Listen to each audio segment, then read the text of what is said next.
أما بعد فأعوذ بالله من الشيطان الرجيم بسم الله الرحمن الرحيم يا أيها الناس اتقوا ربكم الذي خلقكم من نفس واحدة وخلق منها زوجها وبث منهما رجالا كثيرا ونساء واتقوا الله الذي تساءلون به والأرحام إن الله كان عليكم رقيبا صدق الله العلي العظيم وصدق رسوله النبي الكريم الأمين المكين ونحن على ذلك لمن الشاهدين والشاكرين قال الله تبارك وتعالى في القرآن المجيد والفرقان الحميد في شان حبيبه مخبرا وآمرا إن الله وملائكته يصلون على النبي يا أيها الذين آمنوا صلوا عليه وسلموا تسليما اللهم صل على سيدنا ومولانا محمد معدن الجود والكرم وعلى آله وأصحابه وبارك وسلم صلاة وسلاما عليك يا سيدي يا رسول الله وعلى آلك وأصحابك يا رحمة للعالمين اللهم اشرح لي صدري ويسر لي أمري واحلل عقدة من لساني يفقهوا قولي. عزیزان ذی وقار،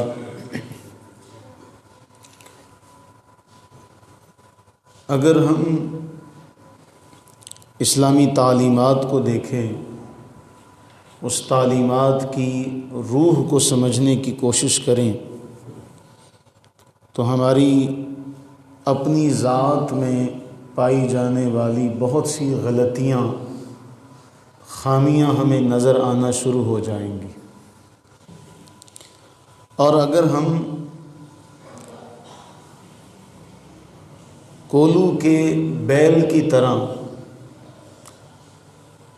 بغیر کسی تحقیق کے اور بغیر حکمت کو جانے عادتاً اسلامی معاملات کو ادا کرتے رہے، تو پھر آپ کسی بھی معاملے میں راہ ہدایت کی گرد کو بھی نہیں پا سکتے. مثلا آپ یہ دیکھیے کہ اللہ تعالیٰ نے نماز سے قبل وضو کرنے کا حکم کیوں دیا؟ انسان بے وضو ہو تو بے وضو ہونے کی دو طرح کی حالتیں ہیں. ایک ایسی طہارت ہے جو وضو کے ذریعے سے حاصل کی جاتی ہے، ایک ایسی طہارت ہے جو غسل کے ذریعے سے حاصل کی جاتی ہے. پھر ہم یہ معاملہ دیکھیں کہ ہم جب نماز پڑھنے کے لیے جانا چاہتے ہیں، قرآن کو چھونا چاہتے ہیں، تو ہمیں اس کے لیے وضو یا غسل، چھونے کے لیے غسل ضروری ہے. اگر انسان اس طہارت کے عالم میں نہ ہو تو، اور اگر پڑھنا ہو تو اس کے لیے تو ویسے پڑھا جا سکتا ہے، چھونے کی میں بات کر رہا ہوں. نماز پڑھنی ہو تو اس کے لیے جس طرح کی طہارت کی اسے ضرورت ہوگی، وہ غسل کے ذریعے سے یا وضو کے ذریعے سے طہارت حاصل کرے گا. پھر اس کے بعد جب وہ نماز پڑھتا ہے تو اگرچہ یہ مسئلہ ہمارے کچھ کم علم لوگوں نے، ناواقف لوگوں نے اپنے اندر ڈیبیٹ کا ایک ذریعہ بنا لیا کہ جی نماز قائم کیسے ہوتی ہے. وہ اس بات کو نہیں جانتے کہ نماز کا فلسفہ کیا ہے. نماز کا فلسفہ ہے تنہا عن الفحشاء والمنکر، کہ برائی سے اور بے حیائی سے روکنے کے لیے نماز، اللہ کی بڑائی کو بیان کرنے کے لیے نماز. اب اسے قائم کرنے کا مطلب یہ ہے کہ اس کی تعلیم کو سمجھا جائے، اس کی تعلیم کو جانا جائے. ہم اسلامی معاشرے میں رہتے ضرور ہیں، لیکن ہماری ایک اعتبار سے بدقسمتی کا پہلو یہ ہے کہ ہم صرف رہتے ہیں. یہ معاشرہ صرف نام کا معاشرہ ہے، ہمیں اللہ تعالیٰ نے 2 طرح کے حقوق کی ادائیگی کا پابند بنایا۔ ایک اللہ تعالیٰ کی ذات نے جو اپنی ذات کے لیے ہمیں پابند کیا، انہیں ہم حقوق اللہ کے اعتبار سے جانتے ہیں، اور دوسرے معاملات جنہیں ہم حقوق العباد کے معاملات کے اعتبار سے جانتے ہیں۔ ہم یہ بھی جانتے ہیں کہ حقوق اللہ اور حقوق العباد ان کی سنگینی کتنی ہے، ہم یہ سب کچھ جانتے ہیں۔ ہم یہ سب کچھ جانتے ہیں کہ ہم رب کے دربار میں کھڑے ہیں اور ہمارا دھیان اور توجہ بجائے نماز کے کہیں ادھر ادھر گردش کر رہی ہوتی ہے۔ ہم یہ بھی جانتے ہیں کہ ہم اگر کسی سے دھوکہ کریں گے، ہم اگر کسی کے ساتھ حق تلفی کا معاملہ کریں گے، اللہ کے ہاں ہمیں اس کا جواب دینا پڑے گا، لیکن ہم بغیر انجام کو سوچے سمجھے کام کرتے چلے جا رہے ہیں، کرتے چلے جا رہے ہیں، کرتے چلے جا رہے ہیں۔ بات جو بڑی اہم ہے اس موضوع کے حوالے سے، وہ میں آخر میں آپ سے کروں گا۔ چونکہ ہمارے ہاں کچھ موسم ایسے ہوتے ہیں کہ جن موسموں میں ہر اعتبار سے انسان اپنا فائدہ اور بھلائی دیکھتے ہوئے ان موسموں میں وہ کام کرتا ہے۔ میں اگر بغیر تمہید کے کہوں تو یوں کہہ لیا جائے کہ جی ہر طرف رونقیں ہی رونقیں ہیں، اور شادیوں کا سیزن ہے اگر اسٹریٹ فارورڈ کہا جائے۔ لیکن ہم اس معاملے میں بھی جو ہمیں دین نے رہنمائی ہماری کی ہے، جو دین کا تقاضا ہے، ہم اس سے بے بہرہ ہیں۔ میں اس پر کئی بار کئی سالوں سے مسلسل گفتگو کیے آ رہا ہوں، اور آپ کو یہ بات، جو مسلسل ان باتوں کو سن رہے ہیں ان کے لیے یہ بات پرانی ہے، نئی نہیں ہے، کہ جو خطبہ نکاح ہے، کبھی بھی ہم نے اس خطبے پر غور نہیں کیا، حالانکہ وہ ایک اعلان ہوتا ہے۔ وہ اعلان ہوتا ہے کہ اب اس کے بعد جو ذمہ داریاں ہمیں سونپی جا رہی ہیں، یا یوں سمجھا جائے اگر اسے اور زیادہ اپنی سہولت کے لیے، آپ اپنی سہولت کے لیے اس کی تشریح یوں کر لیں، اپنی سہولت کے لیے یوں تشریح کر لیں کہ جیسے کسی کو ایک سرکاری عہدہ دیا جائے، کوئی بھی کسی عہدے پر جب فائز ہونے لگے تو اس سے کچھ حلف نامہ لیا جاتا ہے، کچھ عبارتیں ہیں جو وہ پڑھتا ہے۔ وہ عبارات صرف پڑھنا مقصود نہیں ہوتا، وہ عبارات صرف دہرانا مقصود نہیں ہوتا کہ ایک جو پچھلا عہدے دار ہے یا جو پچھلا نمائندہ ہے وہ پڑھ رہا ہوتا ہے، وہ حلف لے رہا ہوتا ہے، یہ سارے حلف دے رہے ہوتے ہیں، لیکن بدقسمتی سے حلف دینے والوں کی اکثریت اپنے اس حلف کا پاس نہیں رکھتی۔ اسی طرح سے جو نکاح کے موقع پر خطبہ پڑھا جاتا ہے، نہ اس خطبے کی اہمیت کا کسی کو پتہ ہے، اور نہ وہ خطبہ سمجھا جاتا ہے کہ یہ خطبہ پڑھا کیوں گیا، پورے قرآن کریم میں سے انہی آیات کو اس موقع پر کیوں تلاوت کیا گیا۔ ہم بعض اوقات بہت بڑی باتیں اپنی زبان سے کہہ دیتے ہیں، لیکن صرف کہہ دیتے ہیں۔ ہم دعائے قنوت بھی پڑھتے ہیں، لیکن صرف پڑھتے ہیں۔ ہم نماز میں ہر رکعت میں سورہ فاتحہ پڑھتے ہیں، صرف زبان سے ادا کرتے ہیں، اس کی گہرائی میں کبھی جانے کی کوشش نہیں کی۔ اب وہ 3 آیات، ان تینوں آیات میں آغاز ہو رہا ہے یا ایھا الذین آمنوا سے۔ 2 آیتیں جس میں ایمان والوں کو ڈائریکٹ خطاب کیا گیا، اور ایک آیت جس میں پوری دنیا کے انسانوں کو براہ راست اور اسی ضمن میں اہل ایمان کو بھی خطاب ہوا۔ اب ایمان والوں سے کہا جا رہا ہے کیسا موقع ہے؟ ایسا ایک موقع ہے کہ ایمان والے جمع ہیں، جماعت کی صورت میں، خواتین بھی مرد بھی، ان کا پورا اجتماع ہے، لیکن اس اجتماع میں سب سے زیادہ زور صرف اور صرف اس بات پر دیا جاتا ہے کہ جی ڈھول ڈھمکا کیسا ہونا چاہیے، ہال کی سجاوٹ کیسی ہونی چاہیے، ہمارا بیک گراؤنڈ کیسا نظر آنا چاہیے، ہم نے تصاویر کھنچوانی ہے، کوئی اعلیٰ ترین بندہ آ جائے، وہ سارے کے سارے لوازمات کا اہتمام کیا جاتا ہے، لیکن جو اس معاملے کی اصل روح ہے اس روح میں آپ دیکھیں گے ہم سارے کے سارے صفر، زیرو، مائنس میں۔ اتنی بڑی ذمہ داری ہے، اعلان کیا جاتا ہے اے ایمان والو اللہ سے ڈرو۔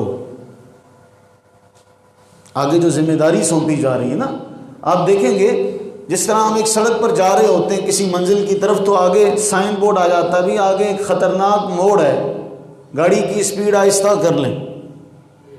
اگر ہم اس کو نہ دیکھیں، اچھا ہم اس کو دیکھتے ہی تو ہمارا پاؤں بریک کی طرف جاتا ہے، گاڑی پر ہوں اس سائن بورڈ کو دیکھتے ہی ہم اپنے پاؤں کو حرکت میں لاتے ہیں اور گاڑی آہستہ کر لیتے ہیں۔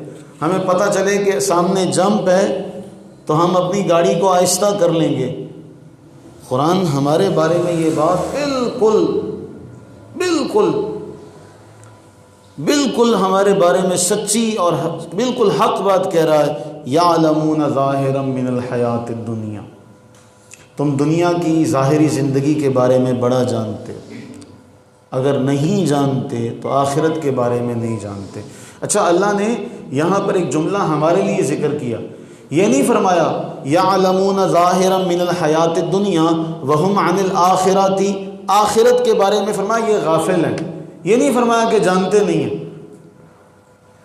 اگر نہ جاننا کہا ہوتا تو اس سے شبہ پڑ سکتا تھا شاید یہ جانتے ہی نہیں ہیں۔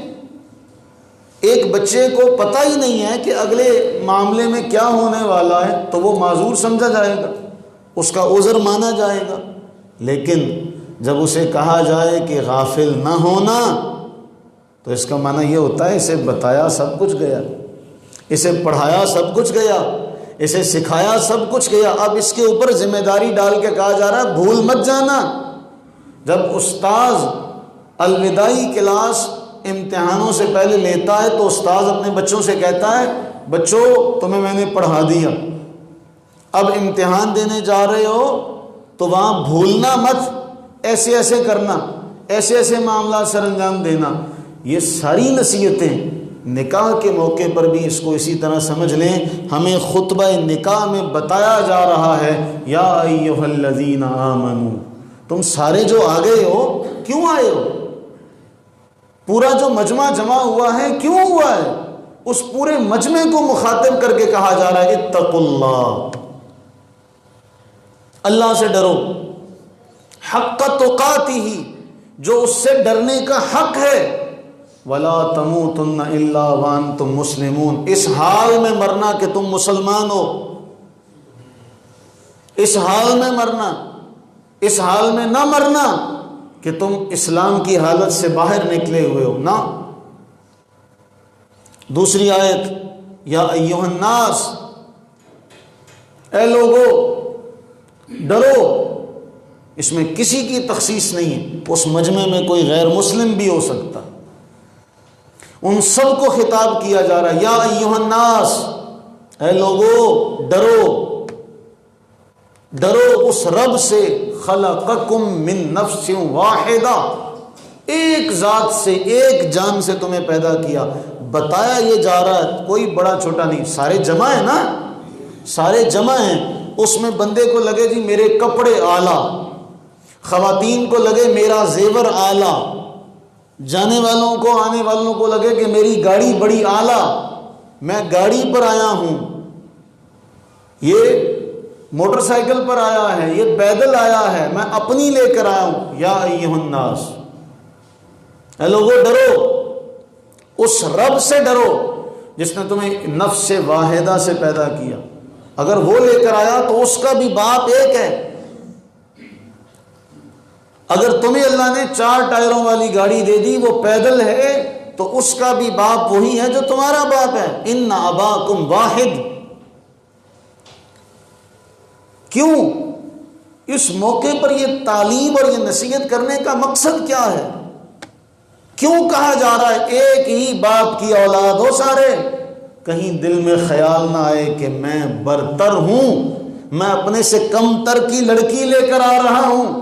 یہ خیال دل میں نہ آنے پائے۔ خیال کے آنے سے پہلے، گرا تھمانے سے پہلے قرآن بیان کر رہا ہے خلقکم من نفس واحدہ۔ کوئی بڑا چھوٹا نہیں، کوئی چودھری نمبردار نہیں دین کے معاملے میں، باہر تم جو مرضی ہو، کوئی وڈیرا نہیں، کوئی جاگیردار نہیں۔ خلقکم من نفس واحدہ، ایک ذات سے، ایک جان سے تمہیں پیدا کیا، اس سے ساری پھر اللہ نے نسل انسانی کو پھیلا دیا۔ میں اس کی تفصیل میں نہیں اب جا رہا، میں ایک ایک آیت پر مستقل طور پہ تشریح کر چکا ہوں۔ تیسری آیت، یا ایھا الذین آمنوا اتقوا اللہ، اے ایمان والو ڈرو۔ پھر کہا جا رہا ہے، سہ بار مکرر کہا جا رہا ہے، اے ایمان والو ڈرو۔ وَقُولُوا قَوْلًا سَدِيدًا، سیدھی بات کہو، سچی بات کہو، درست بات کہو۔ کیوں؟ یہ جو 2 خاندان جڑ رہے ہیں، آگے جا کر ان میں تفریق نہ ہو جائے، کہیں اونچ نیچ نہ ہو جائے۔ تمہیں بتایا جا رہا ہے، گواہ بنا کر کہا جا رہا ہے ایک ذات سے پیدا ہوئے ہو، اور سب کی ذمہ داری ڈالی جا رہی ہے۔ وَقُولُوا قَوْلًا سَدِيدًا، سیدھی بات کہنا۔ آگے چل کر کہیں ایک کے لیے بیٹھ نہ جانا، کہیں ایک کی طرفداری نہ کرنا۔ کیوں؟ ہمارے معاشرے میں ایسا ہوتا ہے، عزت بھی اگلا بندہ دیکھ کر کی جاتی ہے۔ خاندان میں، برادری میں کوئی عزیز ہمارا آ جائے نا، تو اس کو اٹھ کر بھی ملا اسی کو جاتا ہے جس کا کوئی اسٹیٹس اعلیٰ ہو۔ فوتگی کا موقع بھی ہو جائے نا، اس میں کوئی غریب بھائی ملنے کے لیے آ جائے تو بیٹھے بیٹھے اس کو بڑی بے دلی سے ہاتھ ملایا جاتا ہے، اور کہا جاتا ہے دیکھو جی فوتگی کا موقع، کوئی استقبال تو نہیں نہ کرنا، میں کیسے استقبال کر سکتا ہوں، میں تو پھوڑی پہ بیٹھا ہوں، فوتگی پہ بیٹھا ہوں، تعزیت کے لیے بیٹھا ہوں۔ لیکن اسی پھوڑی پر کوئی بڑا نمبردار، جاگیردار، کوئی چودھری آ جائے تو پھر وہی ادب آداب اس کے لیے کچھ اور ہوتے ہیں، پھر ملنے کا انداز، رنگ ڈھب نرالا ہوتا ہے۔ پھر فوتگی کہاں جاتی ہے بھائی؟ ہر معاملے میں یہی بات رکھی جائے۔ خاندان کے اندر ہمارے ہاں یہ اونچ نیچ کا معیار ہے، ماں باپ بھی ایک موقع پر ایسا کرتے، یہ بے انصافی ایک موقع پر ماں باپ بھی کرتے ہیں کہ جو بیٹا کمزور ہوتا ہے پھر اس کی طرف نہیں دیکھتے، جو بیٹا پیسے والا ہوتا ہے، پیسے والے بیٹے کی بیوی کی بھی عزت ہے، پیسے والے بیٹے کی اولاد کی بھی عزت ہے، لیکن جو مالی اعتبار سے کمزور ہے اس کی بیوی کو بھی تانے دیے جاتے ہیں، اس کے بچوں کو بھی تانے دیے جاتے ہیں۔ بھول گئے جب یہ نکاح کیا تھا کیا سنایا گیا تھا تمہارے کانوں میں؟ خلقکم من نفس واحدہ۔ بھول گئے؟ تمہیں کہا گیا تھا اتقوا اللہ حق تقاتہ، تمہیں کہا گیا تھا اتقوا اللہ وقولوا قولا سدیدا۔ کیا سدید بات یہی ہے؟ کہیے ہمارے معاشرے میں ایسا ہوتا ہے کہ نہیں ہوتا؟ بولیے، ہمارے معاشرے میں ایسا ہوتا ہے۔ ماں باپ بھی پھر اس کے حق میں بیٹھ جاتے ہیں، یہ کماتا اچھا ہے، یہ ہمیں سکھ دے گا۔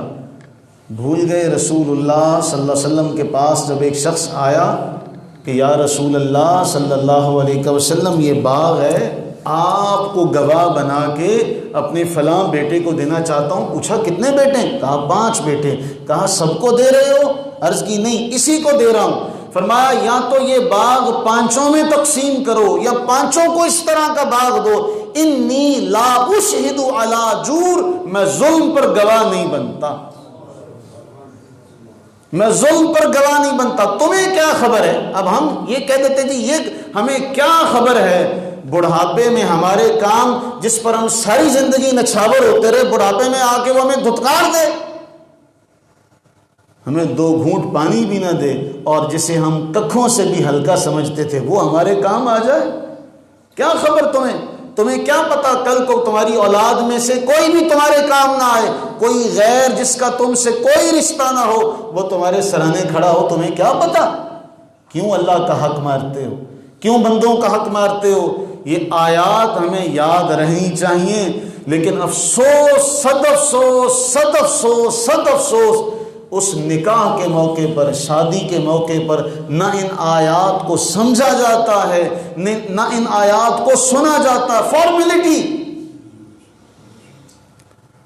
فارمیلٹی اس قدر لوگوں کے قلب نازک پر گراں گزرتا ہے، جی مولوی صاحب آ گئے، اب گانے بند کرنے پڑیں گے، اب ناچ گانا بند کرنا پڑے گا، جی مولوی صاحب آ گئے۔ کوئی حیا کر لیتے ہیں، کوئی حیا بھی نہیں کرتے، وہ بجاتے رہو۔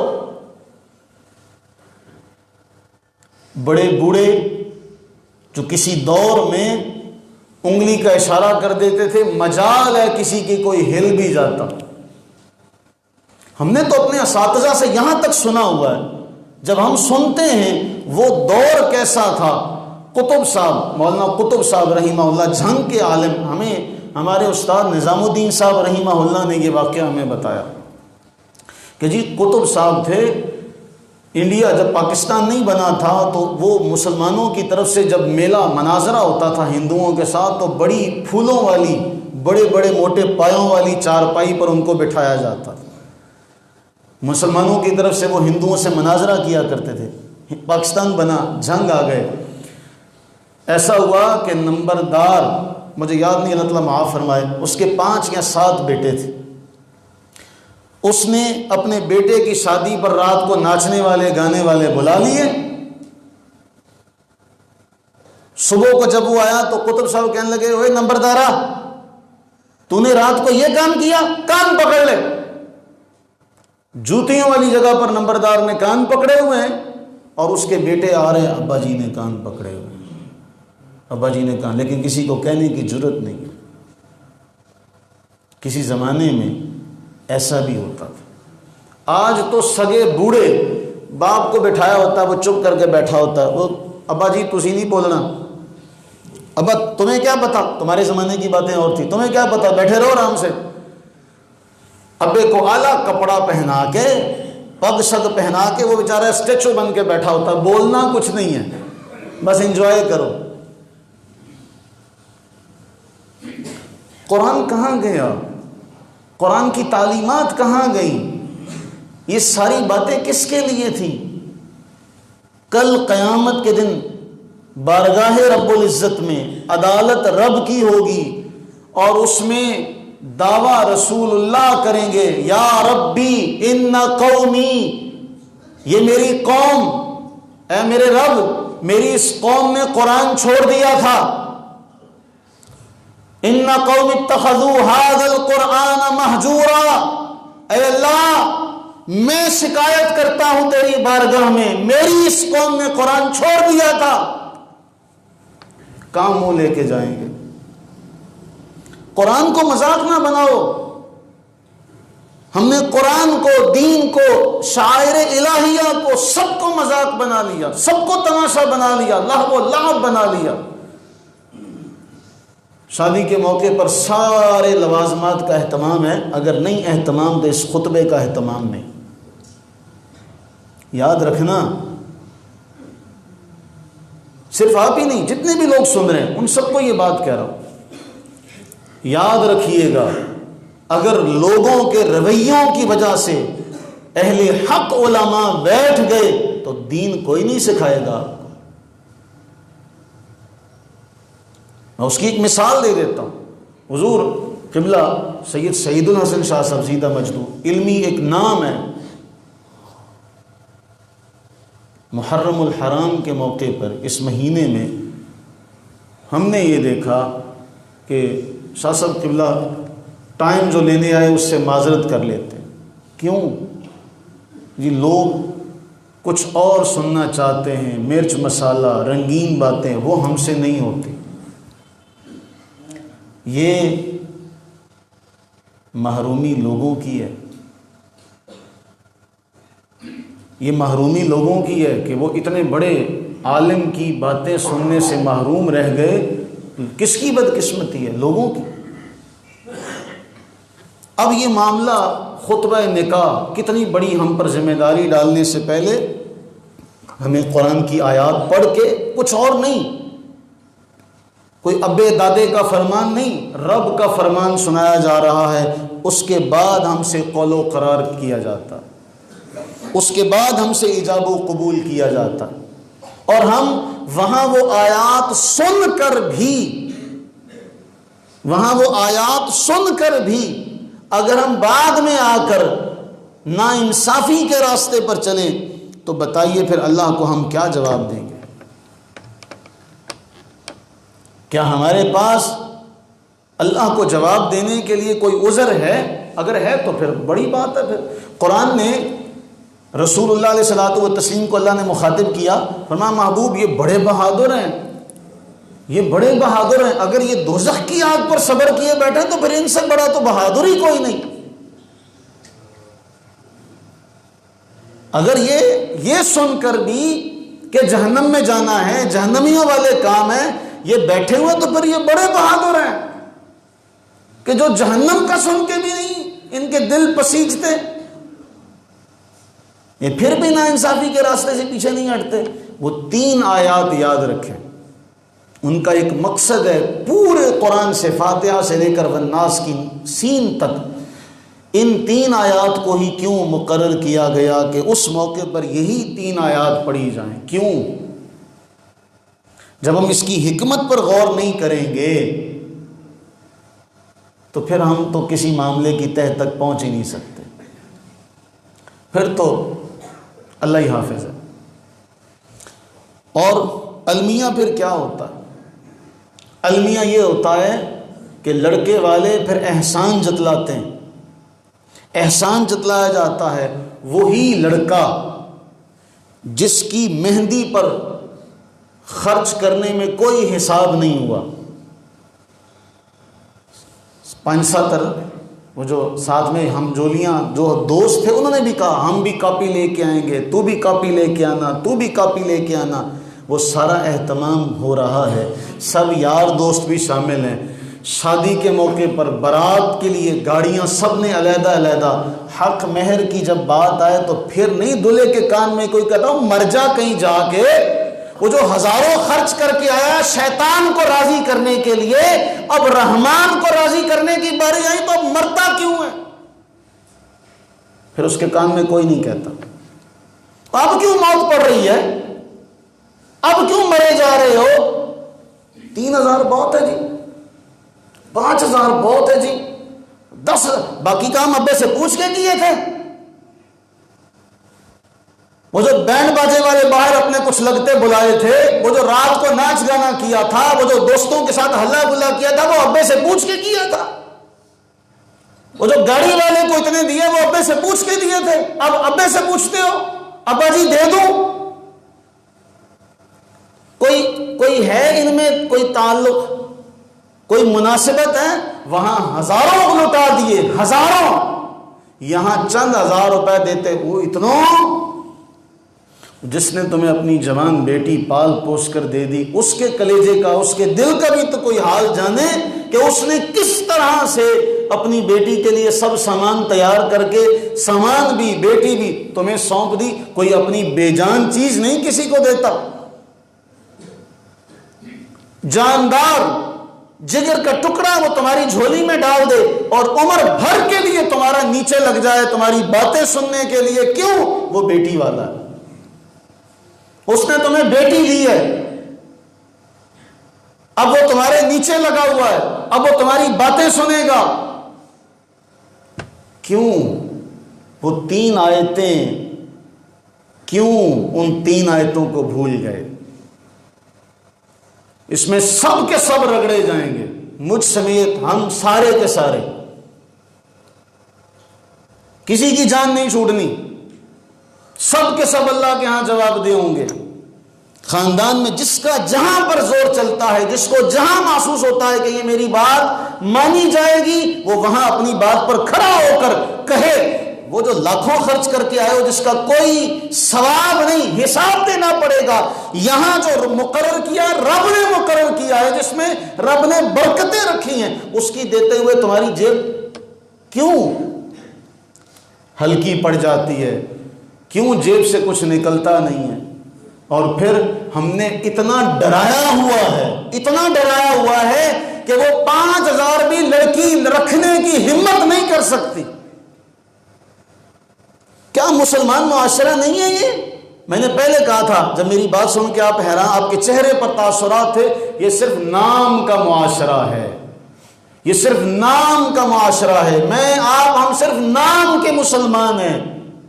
ہمارے معاشرے میں جب ہم حق دے رہے ہیں بیوی کو، حق جسے کسی محلے کے کسی بڑے نے نہیں، ہمارے کسی بڑے نے نہیں، رب نے مقرر کیا، جسے رب نے مقرر کیا اور کہا ہنسی خوشی دیا کرو، ہنسی خوشی دیا کرو، وہ معاف کر دے تب تم رکھ سکتے ہو۔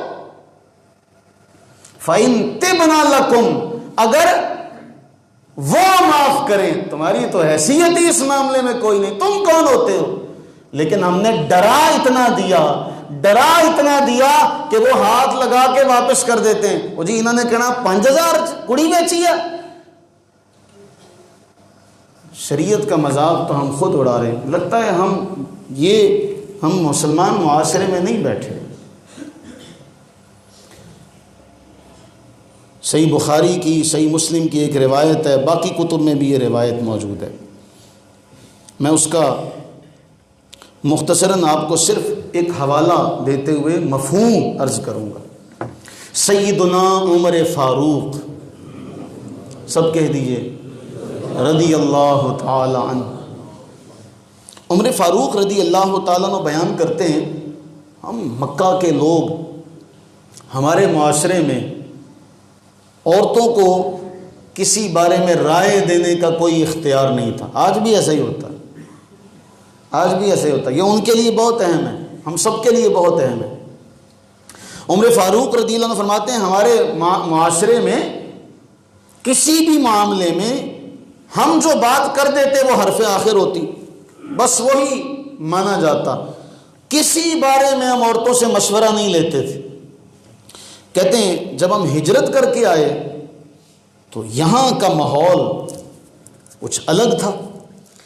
کہتے ایک بار ایسا ہوا کہ میری بیوی نے مجھے کہہ دیا، عمر ایسے نہیں، ایسے ہونا چاہیے۔ تو میں نے کہا تو کون ہوتی ہے؟ میں ہکا بکا کہ تجھے کیسے اختیار ہے کہ تو میرے معاملے میں بولے؟ تو کون ہوتی ہے بولنے والی؟ حیران ہو گئے کہ تو اور میرے معاملے میں ٹانگ اڑائے۔ بیوی سے فرمایا کہ تجھے یہ اختیار کس نے دیا؟ ہمارے ہاں تو ایسا نہیں ہوتا کہ تو ہمارے مردوں کے معاملے میں بولے اور اپنی رائے کا اظہار کرے۔ بیوی کہنے لگی ناراض نہ ہو عمر، ناراض نہ ہو، اللہ کے رسول کے گھر بھی ایسے ہی ہوتا ہے۔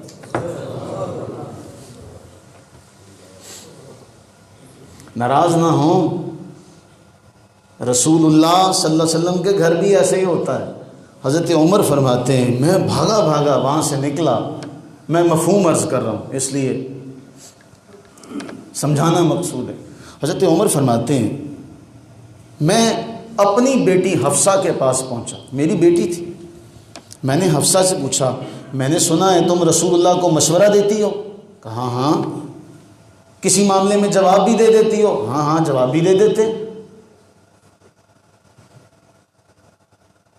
کاش کہ ہمارے لوگوں کو یہ بات سمجھ میں آ جائے کہ جب آپ بیوی کے سامنے ہیں تو بیوی کے شوہر ہیں، چودھری نہیں ہیں۔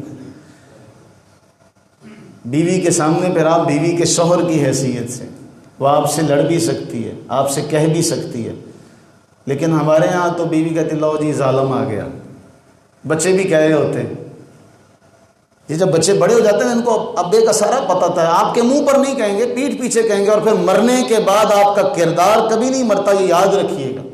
میں اور آپ مر جائیں گے نا تو مرنے کے بعد ہمارے بارے میں ساری باتیں کھلی ہوئی ہیں، اور اب تو سارا معاملہ ہمارے سامنے ہے، موبائل سب کچھ ہے، کسی کے مرنے کے بعد اس کی ایک ایک بات کھل کے سامنے آ جاتی ہے، نہیں لوگوں کو تو پتہ ہی ہوتا ہے سارا۔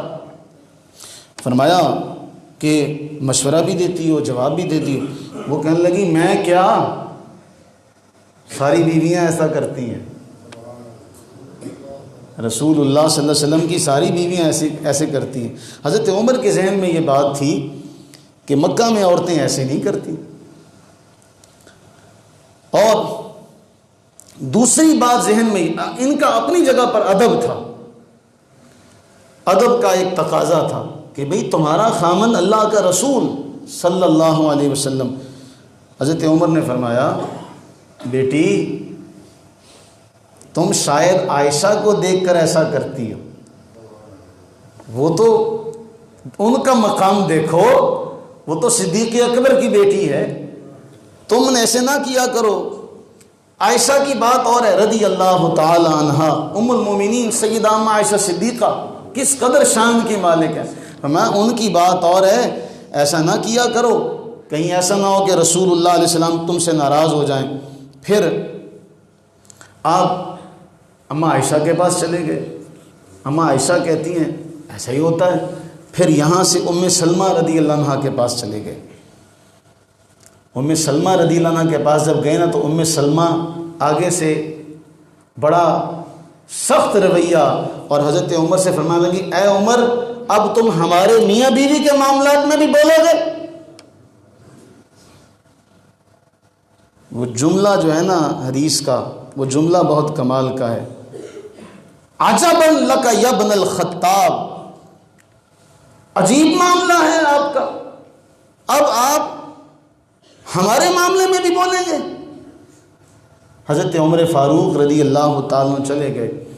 اچھا بات چلتی رہی، جب رسول اللہ صلی اللہ علیہ وسلم کی بارگاہ تک یہ بات پہنچی نا تو حضرت عمر شکایتی لہجے میں کہ یا رسول اللہ مجھے ام سلمہ نے ایسے کہا، رسول اللہ مسکرا پڑے، رسول اللہ مسکرا پڑے۔ محدثین بیان کرتے کہ آپ کے مسکرانے سے پھر آپ خود سمجھ جائیں۔ اب اس کے بعد ہم دیکھیں کہ ہم رسول اللہ کی زندگی کو کس قدر فالو کرتے ہیں، کس قدر اس کو اپناتے ہیں۔ ہمارے ہاں تو بیوی کو بولنے کی جرت نہیں ہوتی، اور ہمارے معاشرے میں وہ کمزور جس کا پلو ہو، جس کا پہلو کمزور ہو، ہم تو اس کو کوئی کسی اہمیت میں کسی کھاتے میں نہیں ڈالتے۔ پھر اللہ کو تو جواب دینا پڑے گا، اللہ کو تو جواب پھر دینا پڑے گا، وہاں تو پھر جان نہیں چھوٹے گی۔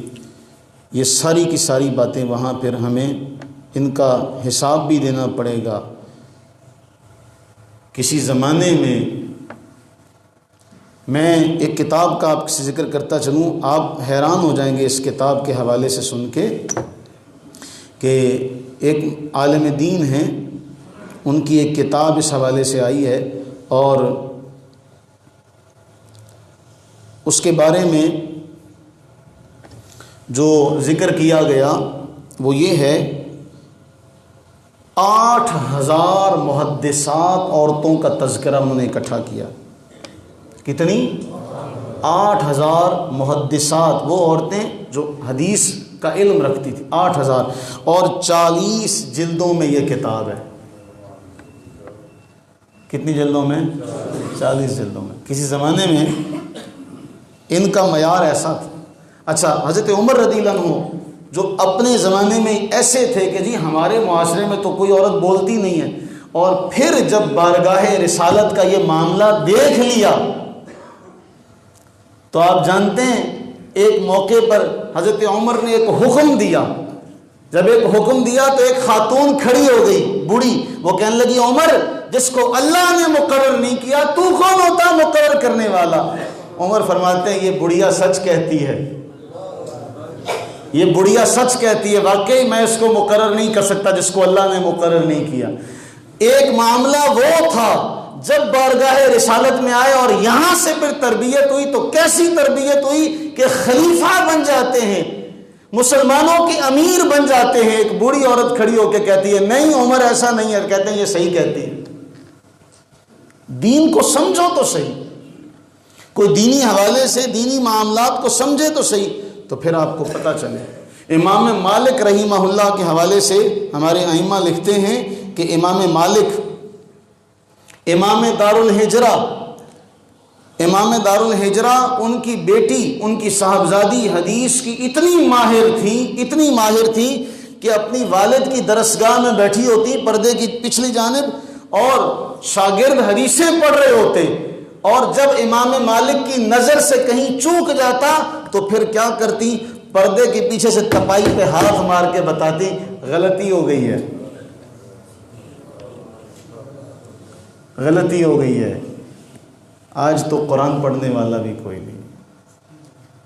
کسی زمانے میں عورتیں اتنی پڑھی لکھی تھیں دینی اعتبار سے، آج تو عورتوں کو غسل کے فرائض نہیں آتے، یہ مردوں کے کھاتے پڑے گا،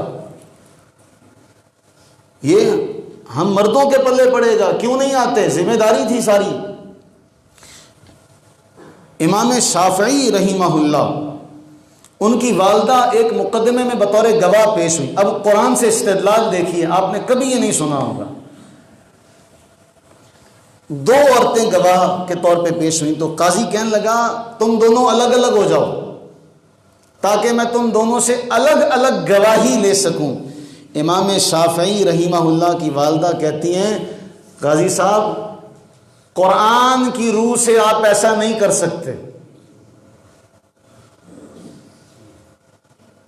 پڑھاؤ اپنی بچیوں کو، پڑھاؤ اپنے بچوں کو، پڑھاؤ.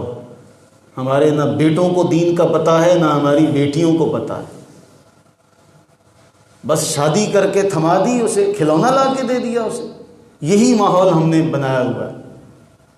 اور پھر ہم زبان سے خدا کی قسم جملہ کہتے ہوئے حیا بھی نہیں کرتے، اللہ سے ڈرتے بھی نہیں ہیں. ہم اتنی باتیں اپنی زبان سے اگلے کے بارے میں کہہ دیتے ہیں، اگلے کے کردار کو تار تار کر دیتے ہیں. اس زبان سے جب ثابت کرنا پڑے گا نا اللہ کے دربار میں، آج تو جو مرضی کہتے رہو، اگلے جہان جانا ہے.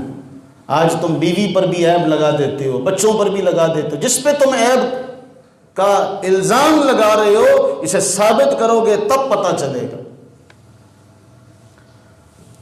امام شافعی کی والدہ کہتی ہیں قرآن کی روح سے آپ ایسا نہیں کر سکتے، اس لیے کہ قرآن نے ذکر کیا کہ مرد ایک عورتیں دو، لیکن قرآن نے جہاں ذکر کیا نا کہ گواہ عورتیں دو ہوں گی، قرآن فرما رہا ان تدل احداہما، اگر ایک بھول جائے تو دوسری یاد دلا دے.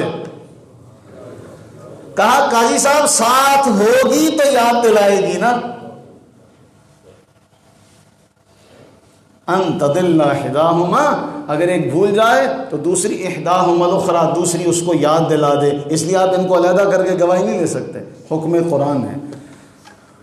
آج جو باہر پھرنے والے مرد ہیں ان سے بھی پوچھو نا دعائے قنوت کا ترجمہ سناؤ تو وطر پڑھنے والے لوگ ہی بہت کم ہوں گے. دعا تو بڑی دور کی بات ہے، وہ ترجمہ چھوڑو، وہ کسی کو دعائے قنوت بھی آتی ہو تو بڑی غنیمت ہے. پھر سدا یہاں رہنا نہیں ہے. اس لیے دین کا خدارہ مذاق نہ بنائیں، دین کا مذاق نہ بنائیں. یہ نماز روزے اللہ ہمیں اس کی بھی توفیق دے، لیکن یہ حقوق اللہ ہے، وہ چاہے گا معاف کر دے گا. کوئی بھی آدمی یہ دعویٰ نہیں کر سکتا کہ میں نے جو نماز پڑھی اب اللہ اس کو قبول کر لے گا، اس میں کوئی غلطی نہیں. بولیے کیا کوئی انسان، کیا کوئی یہ دعویٰ کر سکتا ہے جی میں نے اب یہ جمعے کی نماز پڑھ لی ہے؟ ہم نے تو اس کو بھی تماشا بنایا ہوا ہے. ہم دیکھتے نہیں ہیں، یہاں پہ کھڑے ہو کے دیکھو باہر سے آنے والا ہر بندہ نظر آ رہا ہوتا ہے، اس شیشے کے باہر بیٹھے ہوئے بھی نظر آ رہے ہوتے ہیں. کب آتے ہیں یہ بھی پتا ہوتا ہے، کب آ رہے ہیں، کب آ رہے ہیں، کون کب آ رہا ہے. پھر وہ دین تو سیکھنے کا جو ہمارے پاس ایک ہی ذریعہ تھا ہم نے وہ بھی گوا دیا. پھر وہ اللہ تعالیٰ بابا جی خلیفہ صاحب رحمہ اللہ ان کی قبر پر کروڑ رحمت نازل کرے. میں کہا کرتا کہ یہ ہم نمازیوں کی ماں تھی. اس مسجد کے جو نمازی ہیں کم از کم وہ اس بات کو مانیں گے.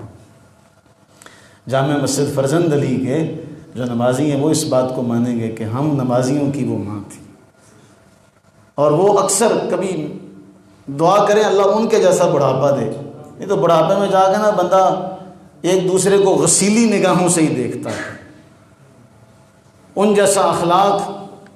وہ کہا کرتے ویلے دی نماز تے کویلے دی ٹکرا۔ تو ویلے کی نماز کیا ہے؟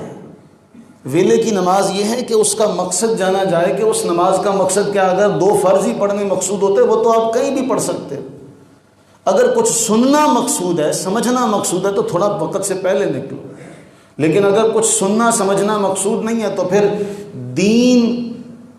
جو دین کے لیے وقت نہ نکالے پھر دین اس کی طرف منہ بھی نہیں کرتا۔